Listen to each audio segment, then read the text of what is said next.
What's up, everybody? Welcome into a fairly subdued interactive hour for the JCS. Much like today's show, I'm lacking energy, but we're here, man, and I'm glad to be here. Really, I am. I just wish I wasn't under the weather. Tommy's here too, and fire away, everybody. Let's talk Florida State Duke and Florida State anything if you want. Really, anything you want, period. I saw somebody talk about baseball in here earlier too, so I'm fine with that. Got that on the back. Over under 2.5 hours of sleep since we recorded the JCS. So about an hour and a half. The middle of the day sleeping is hard, and I try it. And the other problem is, people call, and even if I have it on vibrate, like my brain's like, hey, man, that could be a work thing. You got to figure that out. So, what are you going to do? What are you going to do? That's all right. All right. Do you think the higher seeds and the break that they get for the NLDS is a problem? I don't know, man. There was a stretch there 2 years ago when the Braves, was it 2 or 3 years ago when the Braves won the World Series? They had 5 days off and they still won. I think it's convenient with these teams losing. I think baseball lends itself to this. The other problem you have in baseball is when you expanded the playoffs. Mm-hmm. You've put more teams in the mix, man, and you've caused the scheduling issue, and you've also given teams an opportunity to let baseball be baseball and more of them. And that's like.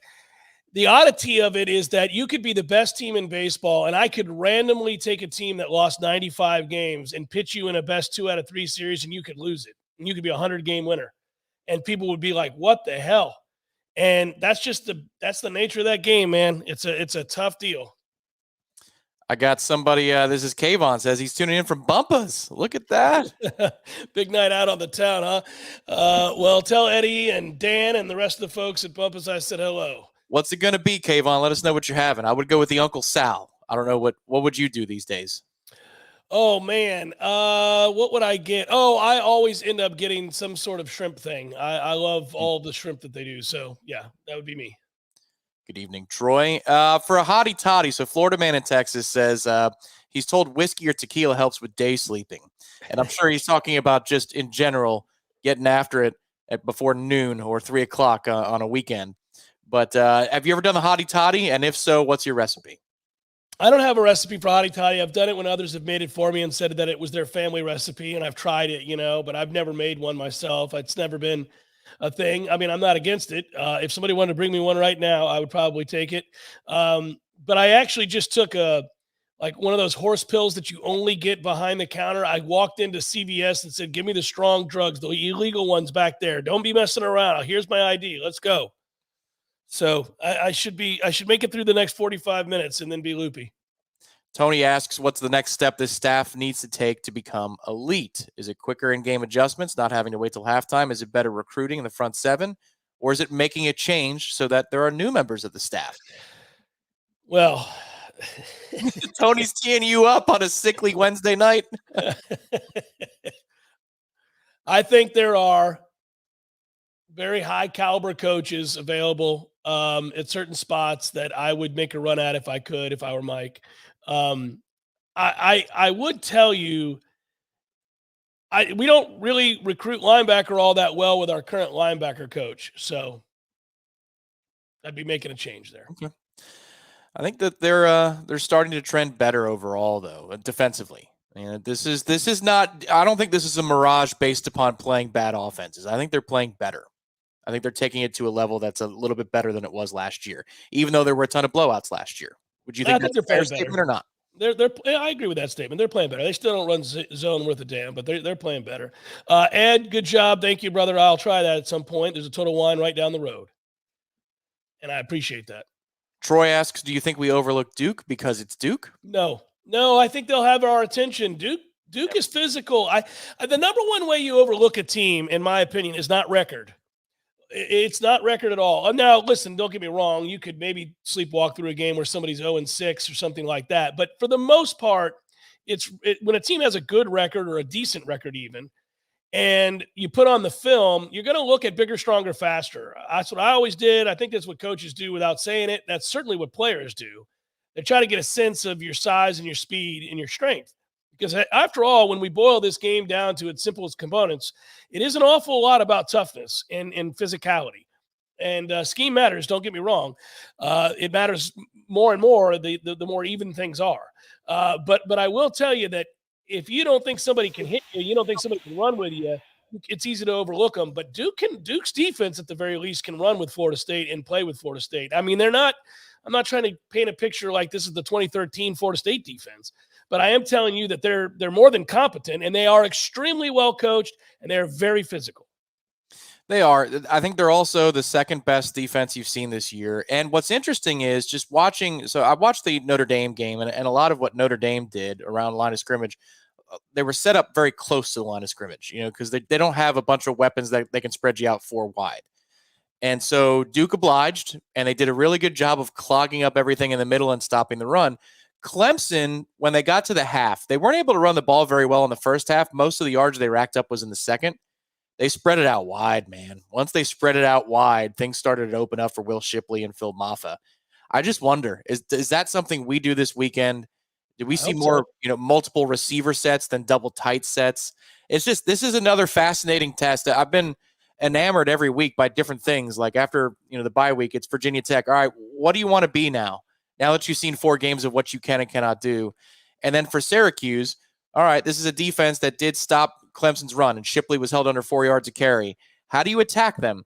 This one is, well, what's Elko going to do to you, and what are you going to do to Elko? This is a straight chess match because they could both choose different paths on Saturday. Yeah, I agree with that. And thank you, Ed, by the way. Wanted to make sure I mentioned you in there. I appreciate your support of the program, and we'll definitely get that Kentucky coffee in here. As far as, and yes, we will be at Hotel Indigo this Saturday and Corner Pocket on Friday. And that is one of the things that I'm trying to get right for, is to get healthy and to feel better, because I'm really looking forward to Friday. I'm really looking forward to the fact that Saturday night is a night game, that Saturday's game, you got time to have a few drinks at Corner Pocket on Friday. I've been enjoying the cold Guinness that I've been having over there, sipping on those and talking with people. I want to say something. I forgot to do this, and I hope the gentleman's watching that came up to me last Friday. Tom, you missed this. Bear with me. I'm going to keep talking. Hold on a second. There you go. He's getting up from the table. So I missed it last week.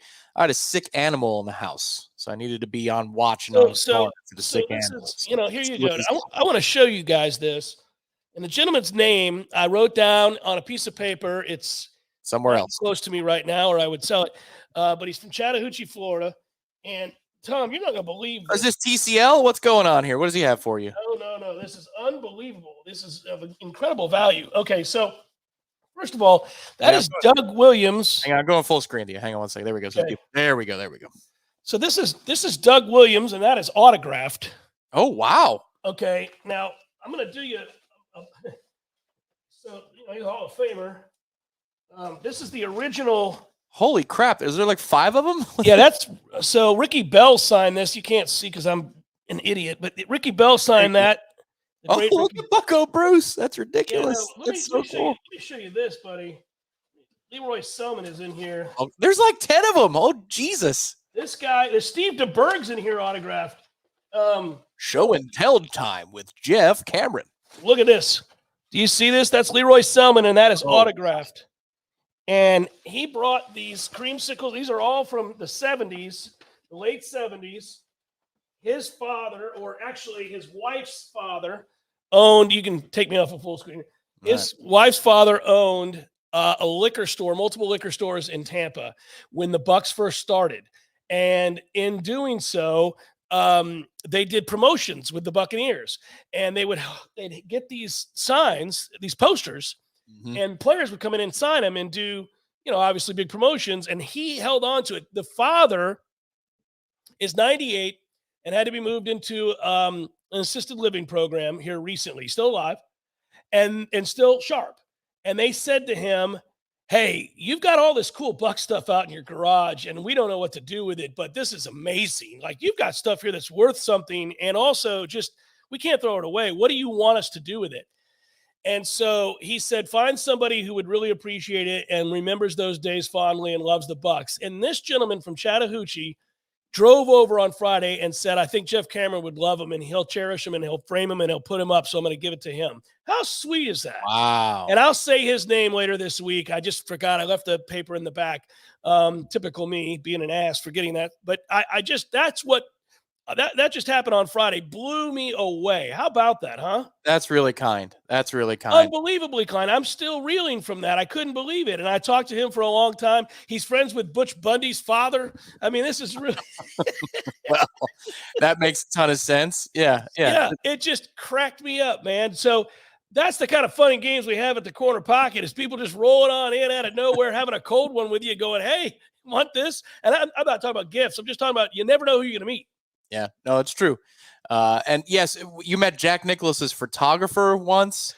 So hung out with him for a while, Yep. yes, and then saw him again when I was up in Augusta, of course, as you I know. saw Buffalo Sabres great and Tampa Bay Lightning pretty good. Darren Pupa was Yeah. there randomly because his daughter goes to Florida State and he was moving her in. And I saw the hairline because he has a one of a kind presentation of a mullet. I'm like, that, and he was facing the other way. And my buddy who would appreciate, I was so happy. My buddy who would appreciate it, a Lightning lifer, is like, if you nailed it, that's Darren Pupa without seeing him. That's like an all timer. And sure enough, he requested, he's from Ontario. Of course he is.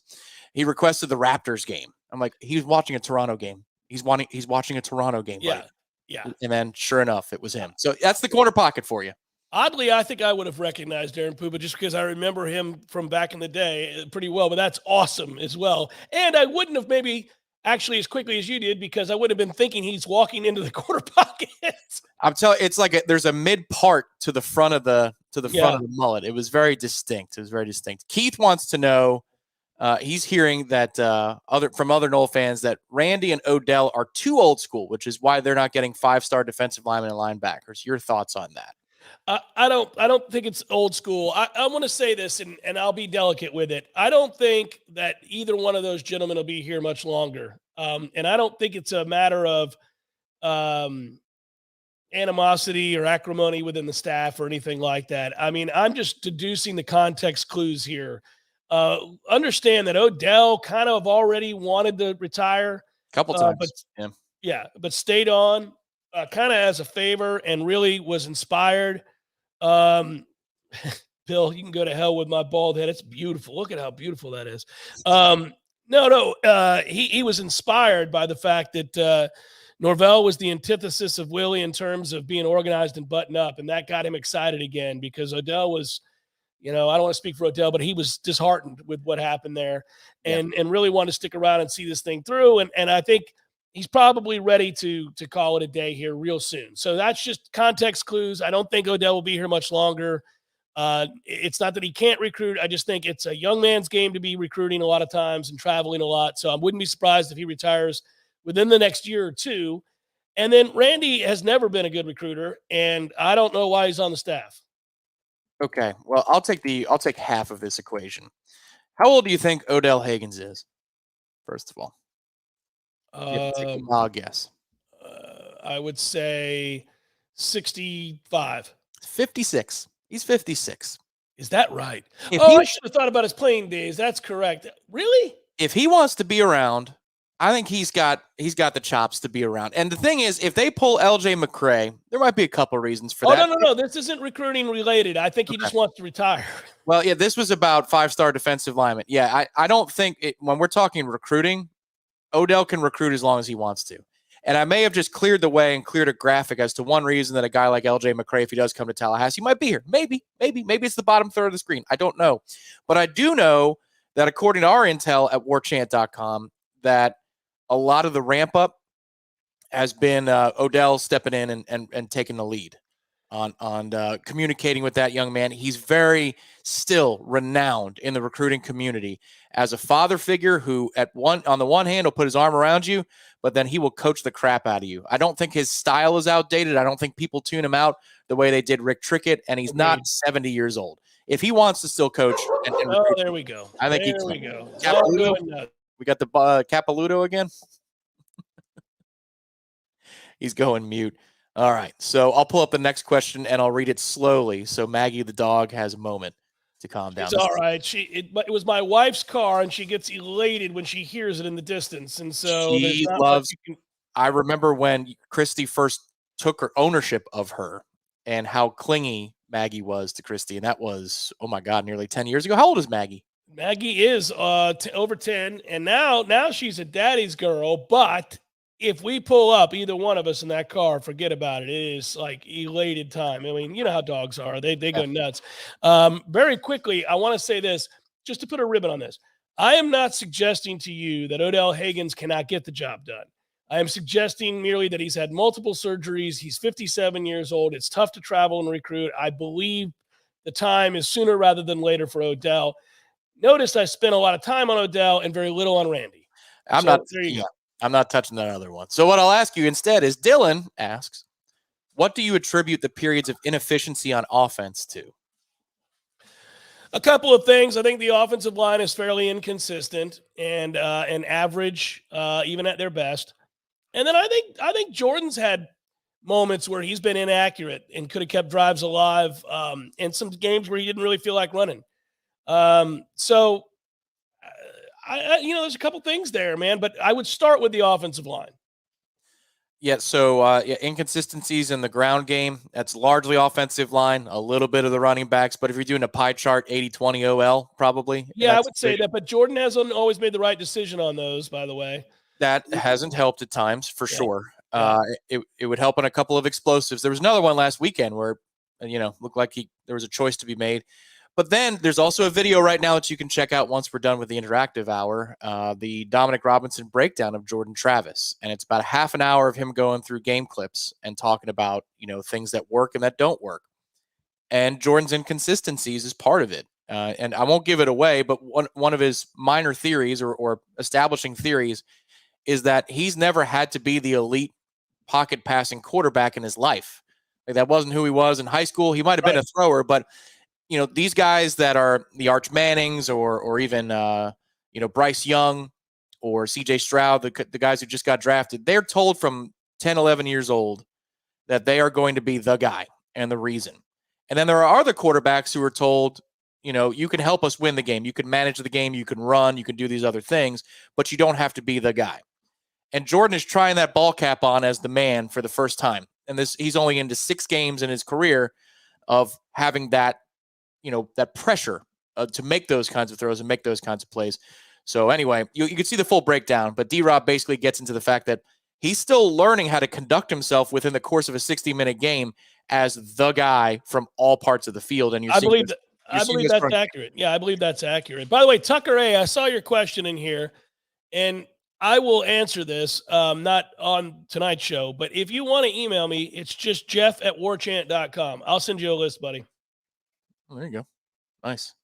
He wants albums? Is that what it is? Yeah, and you know me. If I'm going to talk about this, I'm going to go into every genre under the sun, and I'm going to give him 10 essentials in every possible, musical style. So it'll be a while. Simple question from Startup Talk. Who's our best offensive lineman? Les Harris when he's healthy. But he's, he's got to get back healthy. Mo's second.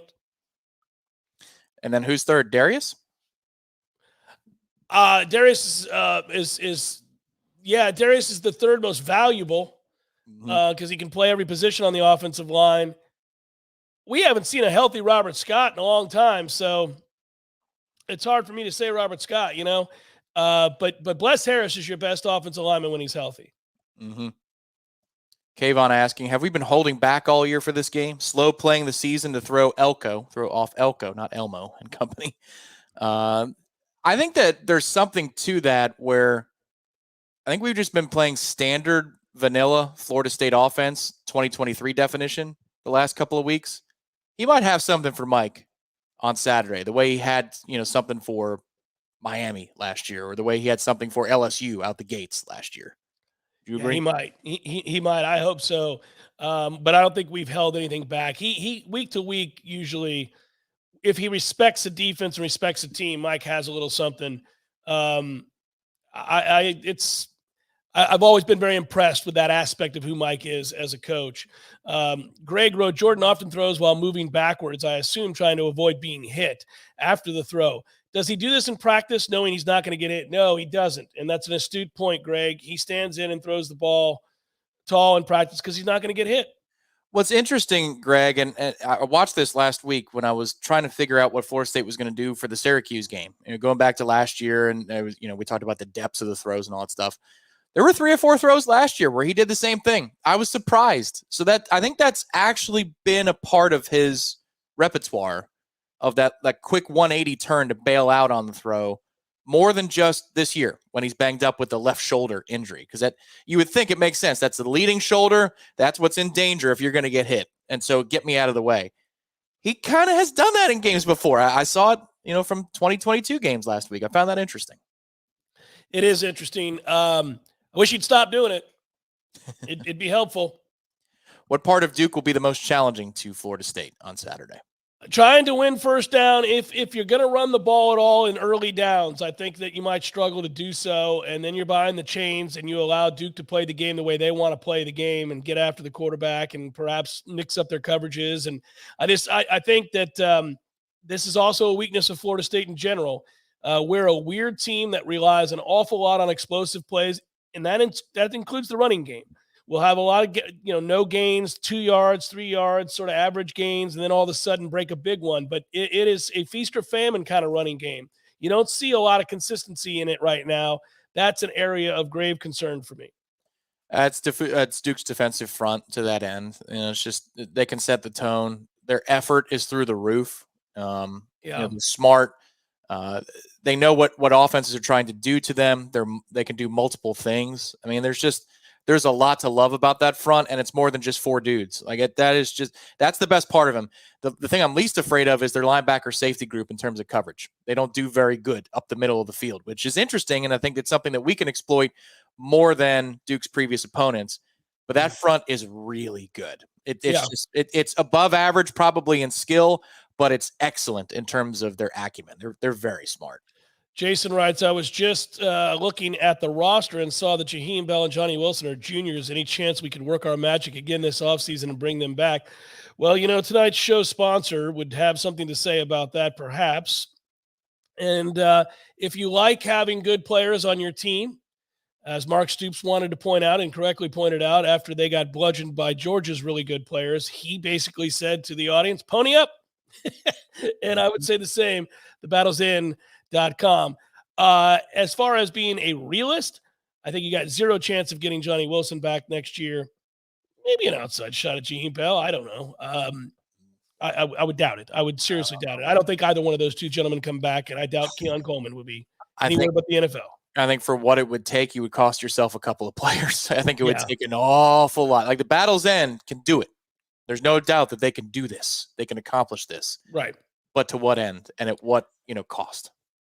There's Landon Thomas coming to town next year, brother, to go along with Biscuit and Morlock. You'll be loaded up, okay? Yeah, it will be. Yeah, absolutely.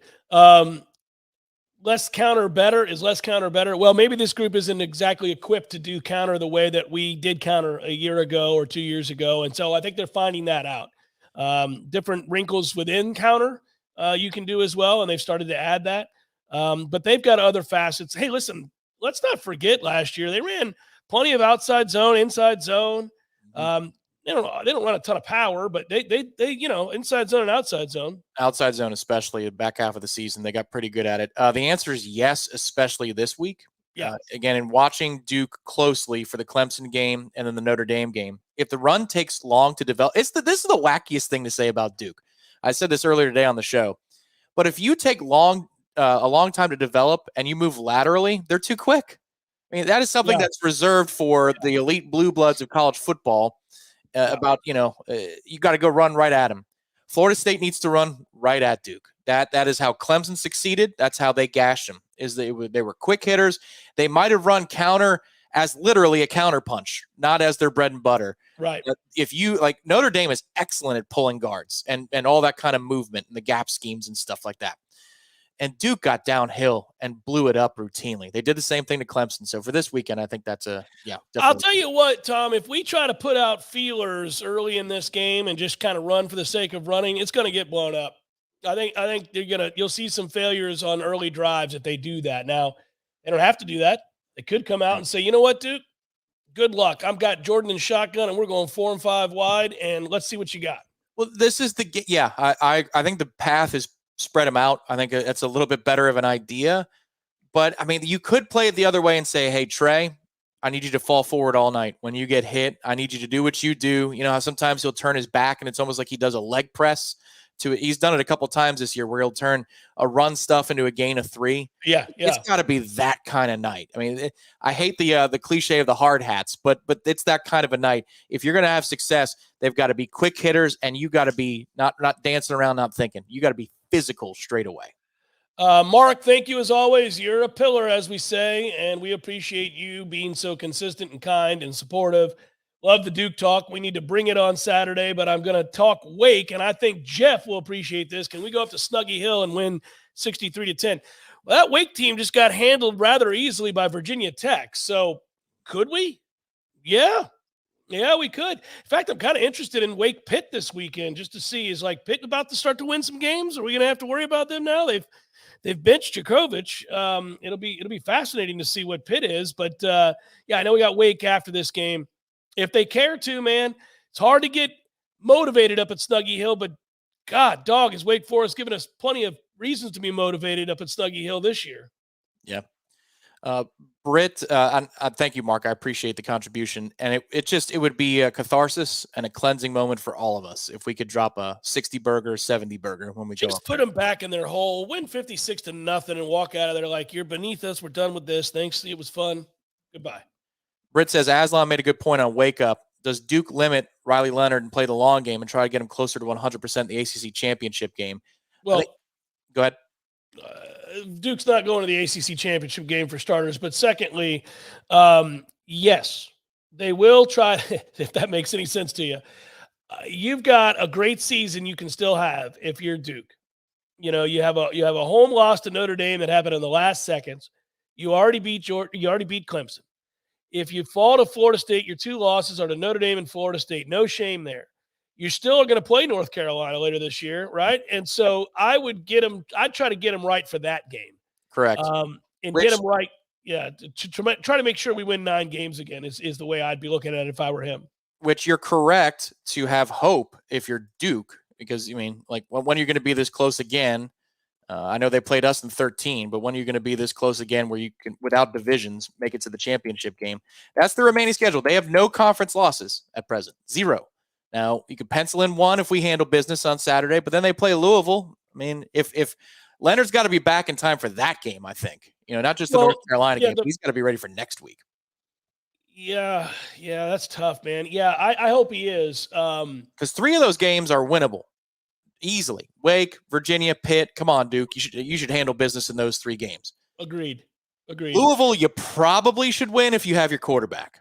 If you have your quarterback, that's a coin toss. The North Carolina game's likely a loss, but it's a rivalry game. Who knows? And Mac loves to lose games that he's not supposed to lose. If it's a Mac Brown special and they win that game, then they would be playing us. They'd have the head-to-head tiebreaker over North Carolina. Yeah, I don't – unless Leonard is really close to 100%, I don't think there's any chance you play him this weekend because he may be 100% as a passer, but he will not be a threat as a runner with a high ankle sprain to that degree, and he'll be a sitting duck. You're just asking that kid to get hurt again. That's borderline coaching malpractice. I have too much respect for Elko. I don't think he'll do that. The only way he plays is if he passes a series of pretty rigorous tests this week in practice, in which a doctor would say, I feel confident that he can take a hit and get rolled up on and be all right. That seems unlikely. Agreed. I think that idea of the long game is the right way to play it, though. I mean, yeah, I don't know what more you can run zone read with Beelan. They did that last week. It's a good NC State front. They knew they weren't going to score any points. So I think that NC State probably has kind of shut it down a little bit, but you can run read option with him and see if we bite and you take a couple of shots downfield. Yeah. I don't know that Riley would do that much different in that situation. So I would play the backup kid. The only issue is he's a freshman, I think, or a redshirt freshman. And that's where this atmosphere would make a difference. Leonard would handle that so much better than he would. Kid. He would. I enjoy talking to that Leonard kid. He's a good kid. You talk to him in the ACC? In the hallway. Yeah. Every now and then you get a chance when you're over there both getting coffee. I love it when the players walk over there and get coffee. I crack up. Like they're waiting for their next interview and you're like just standing there. That's the impromptu, off-the-record conversation where you can learn something about a guy and he's not giving you canned answers. He was one of the guys I talked to. Oh, that's cool. All right. Yeah. So you liked him. I didn't realize that. No, I did like him. And he was I told him where we were. I was like, yeah, if we're just sitting there and have a few minutes and you see us. But we were also leaving, I think, at that point or getting ready to. In fairness to him, we don't stick around. Yeah, that's fair. We get what we need and we Yeah, move we on. get our interviews and we get the hell out of Dodge. Yeah. First name John. Surely this isn't the year that Duke finally beats FSU in football. I don't think so, but it's their best chance in a long, long time. This is a better chance for them in 2013, yeah?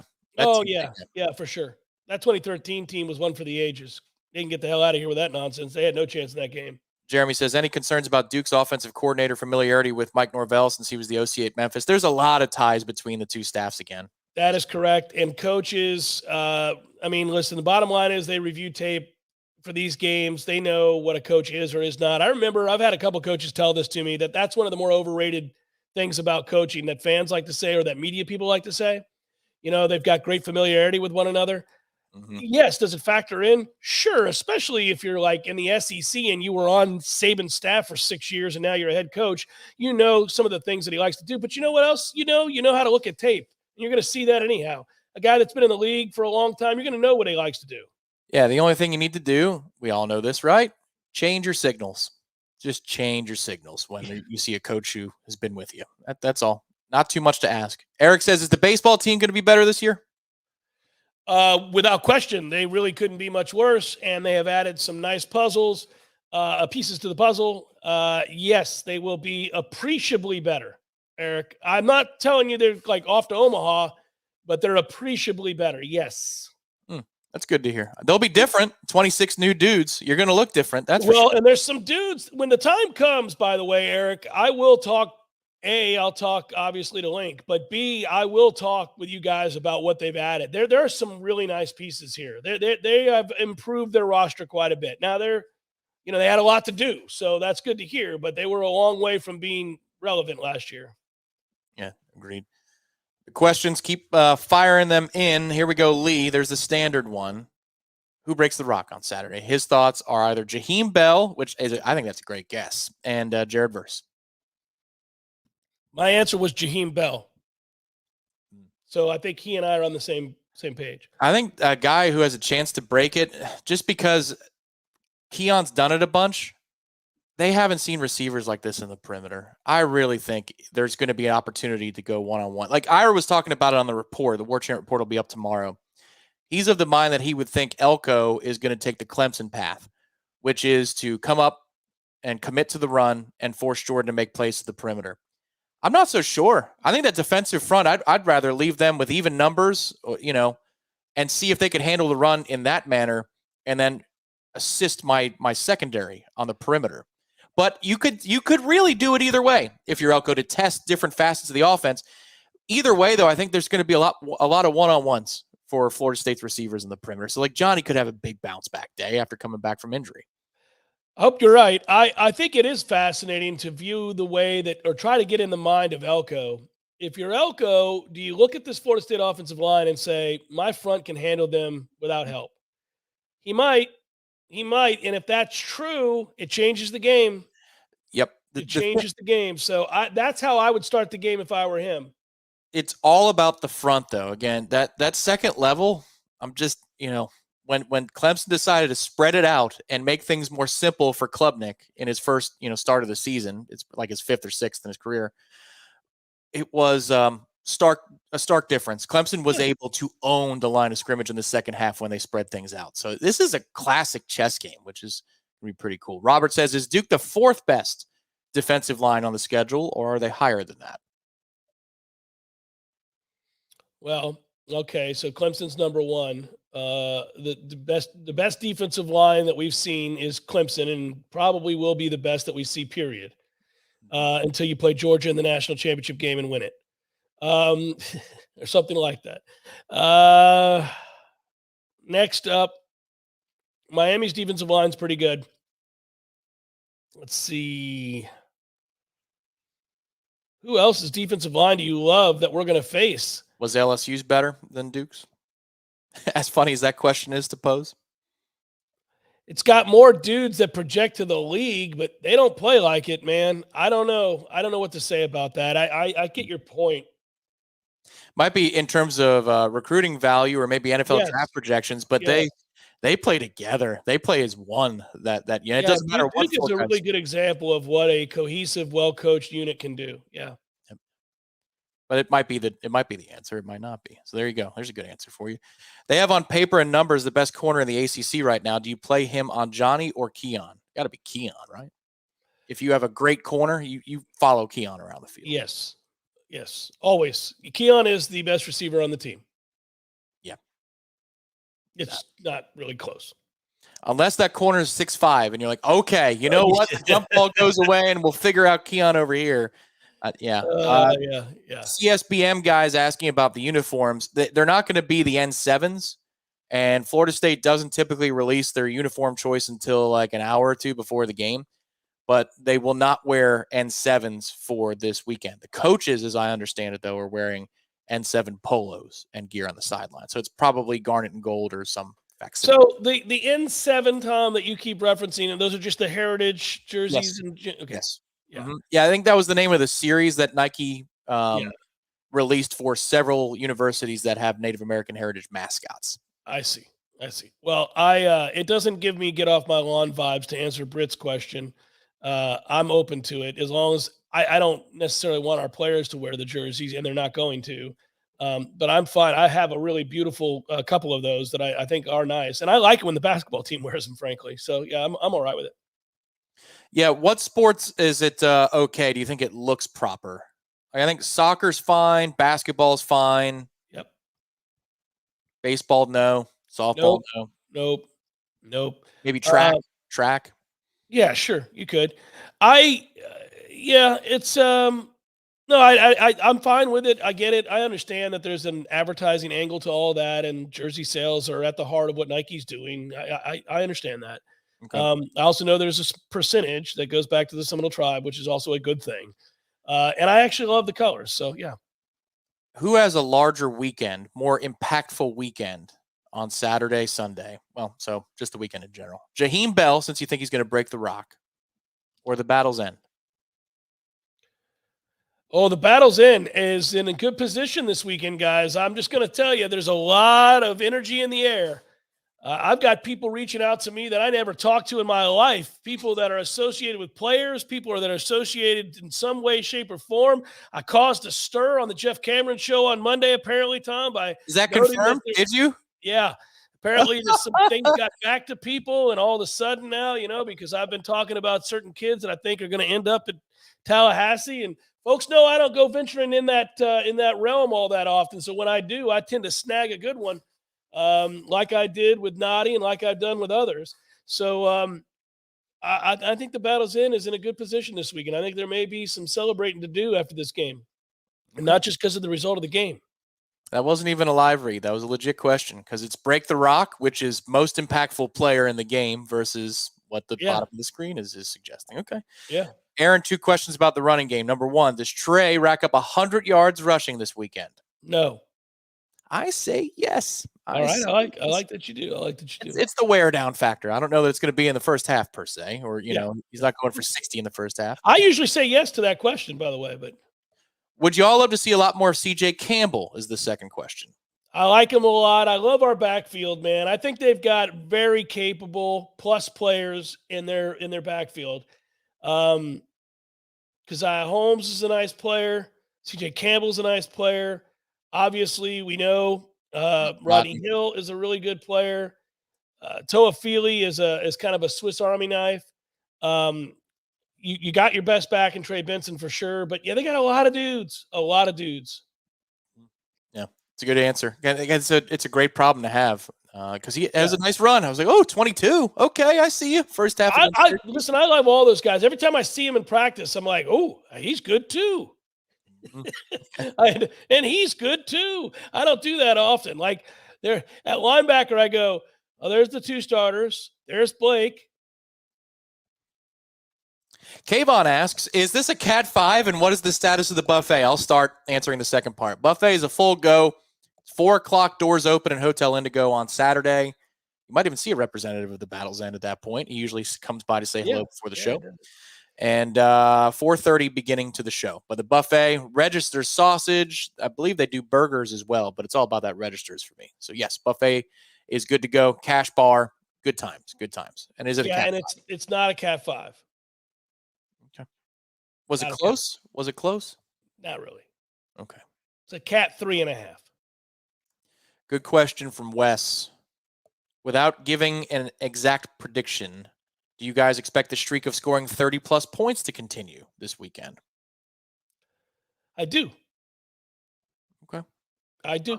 I How think strong do you feel about it's tough sledding. I think it'll be tough sledding for a while, but I agree with the wear down factor. I don't think Duke's offense is going to move the ball very well. If we don't turn it over and give them short fields, we should be in a position to kind of wear them down, put together some drives. And I trust Mike to kind of get these guys going sideways, in East and West. And I don't mean in the handoff. I mean rolling Jordan out. And, Yep. Mm-hmm. I kind of see that being an option here. And that's what I would do, start to wear them down and then gash them late.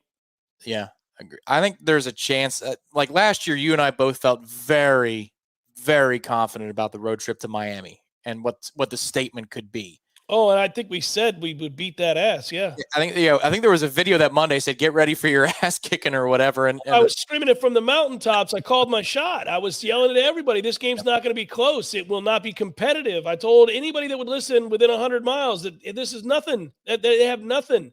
Yeah. And they had nothing. I'm actually more fearful of Miami this year than last by far. And fearful is not the right word, but more respectful of what they have right now than what they had a year ago.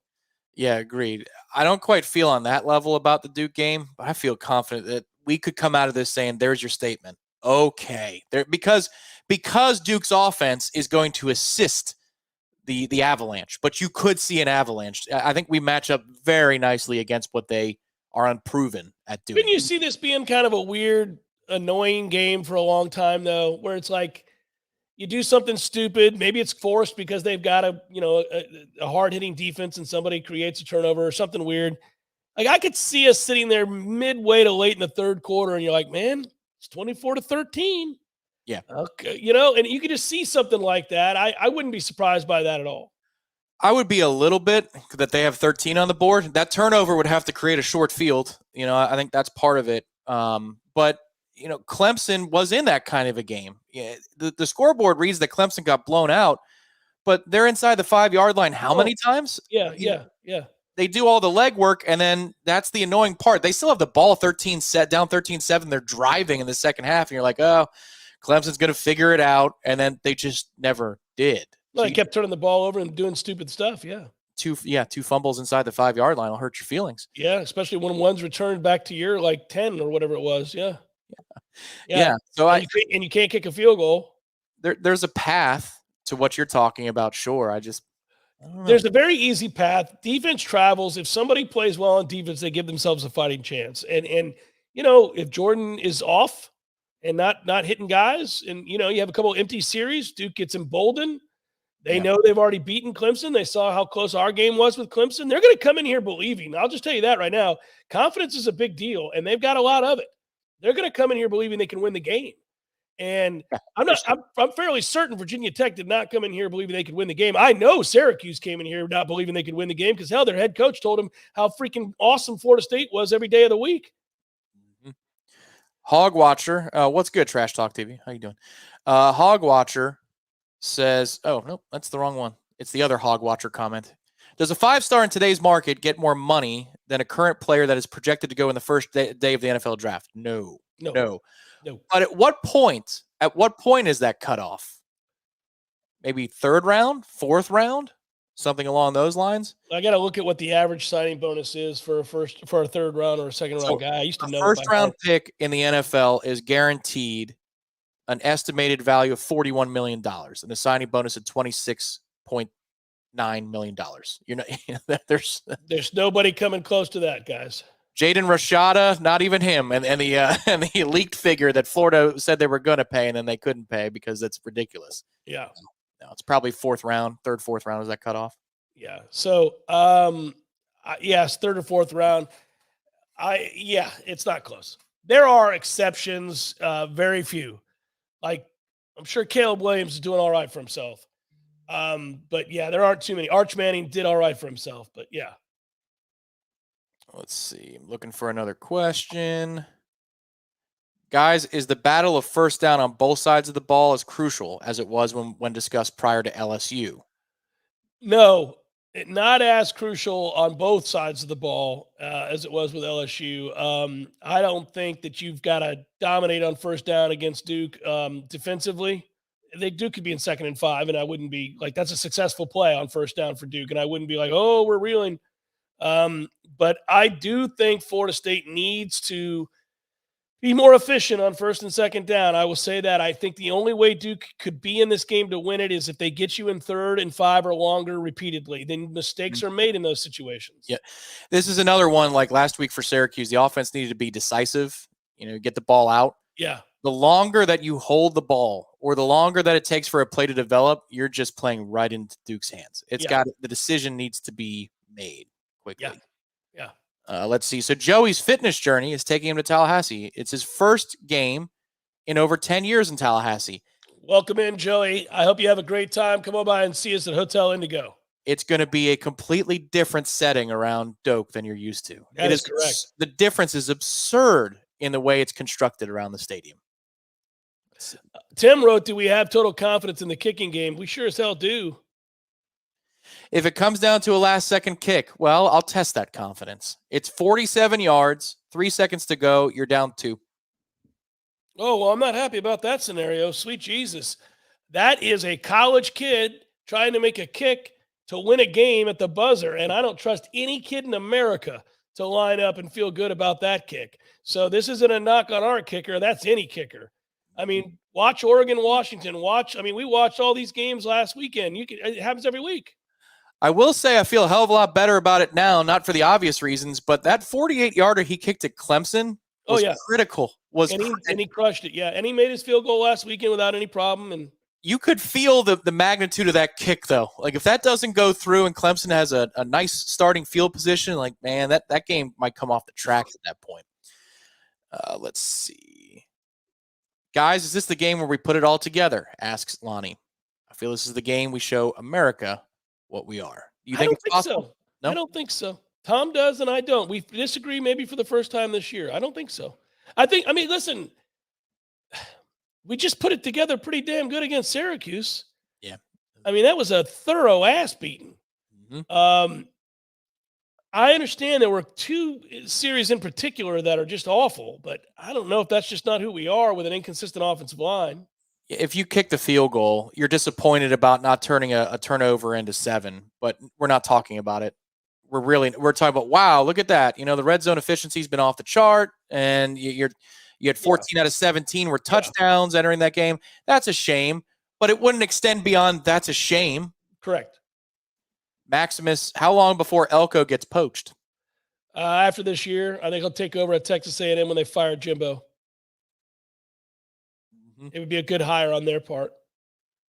Might be a dumb question, but is the food at Indigo on the house? It is not on the house. Nope. It is on your dime. It is on your dime. But hopefully you do make it up there, Tucker. Yeah. Jeff and Tom, are you guys worried about our offense versus Duke's defense? Run game is suspect. Norvell's play calling. Ooh, we're getting into play calling. The play calling has been questionable at times. What do you think? Last week, the play calling down at the 5 was terrible. Other than that, I don't complain about play calling. I complain about execution sometimes with them, either Jordan or the offensive line. But I'd recommend you look at that video after this show's over here shortly, because you've gotten Caleb's blessing here to rest up your voice. I was about to have Jeff's blessing. I was about to say that we're doing 2 more, and that's that. But yes, thank you, Caleb. Joey has a super sticker for us, so thank you very much. We appreciate you. All right, let's see. Who needs to win more, Mario or Dabo? That's a good question. Oh, wow. Well, I think Mario has to be. Yeah, Mario has to be the right answer there. If they lose that game, that is their 3rd straight loss.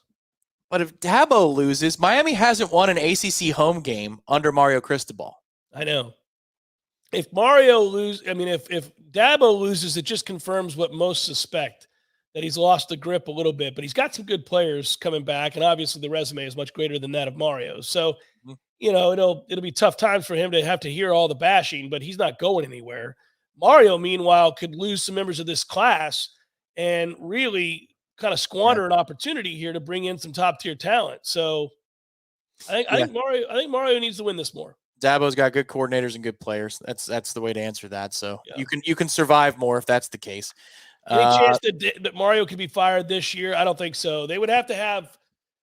I mean, listen, they would have to have something disastrous off the field happen to a show cause type thing. No, they don't have the money to do that. And also, I think it would be stupid. I don't think they should fire him. What he did at the end of the Georgia Tech game was a fireable offense, but I wouldn't fire him. Yeah, agreed. All right, last question of the night. Lee Fields, are we feeling better about punt returns now, or is it still suspect? Well, if Keon's going to be that in the punt return, my goodness gracious, that was something to behold, wasn't it? I don't know. I think that was an anomaly, but maybe Keon has just decided, screw this.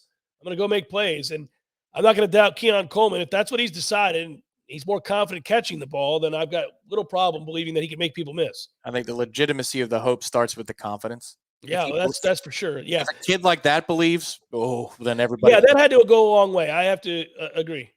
Yeah. Agreed. Yeah. Yeah. All right, big weekend for the Battle's End, folks. Wink, wink, nod, nod.